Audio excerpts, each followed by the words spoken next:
Hello everyone, मी Gauri. So आज बनवली होती आपल्या सर्वांची फेवरेट पाणीपुरी आणि एस्पेशली मुलींना तर खूप आवडते. सो मी चिंच आणि गूळ भिजत ठेवलं. त्यानंतर मी मसाला घेतला रेडी करायला, ज्याच्यामध्ये अद्रक, लसूण, मिरची, कोथिंबीर आणि पुदिना मी टाकलं आणि मी एक पेस्ट तयार करून घेतली. एकदम बारीक पेस्ट करायची असते. त्यानंतर मी एका टोपामध्ये ते पेस्ट टाकली. ते झालं. मग त्यानंतर मी जे गूळ आणि चिंच ठेवलं होतं त्याचं मी प्रॉपर असं पाणी करून घेतलं आणि मग नंतर पाणीपुरी मसाला, त्यानंतर चाट मसाला असं ॲड केलं.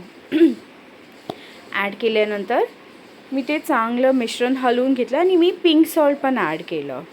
पाणीही टाकलं. पाणी एकदम असं चांगलं हलवलं म्हणजे सगळं तो मसाला मिक्स होईल म्हणून.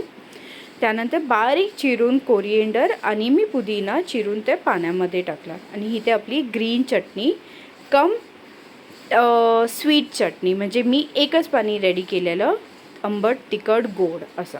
मग त्यानंतर मी रगडा बनवायला घेतला. रगड्यामध्ये मी हे सोक केले जे व्हाईट वाटाणे होते ते मी कुकरला लावले विथ पटॅटो आणि त्यानंतर एक 7 ते 8 शिट्ट्या घेऊन मग मी ते स्मॅश केलं. खूप खूप खूप बारीक स्मॅश केलं.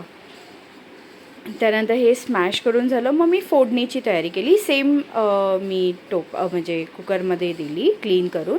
मी त्याच्यामध्ये मोहरी, कढीपत्ता आणि ते वाटाणे जे स्मॅश केलेले ते टाकले आणि गार्निश केलं विथ कोरिएंडर अँड पुदिना. मग इथे माझा रगडाही तयार झाला आणि असं तुम्ही बघू शकता माझी पाणीपुरी रेडी झाली. होय की नाही, चांगली डिलिशियस वाटतंय ना. टेस्टलाही खूप छान होती. माझ्या फॅमिलीला खूप आवडली माझी panipuri. Thank you so much for watching my video.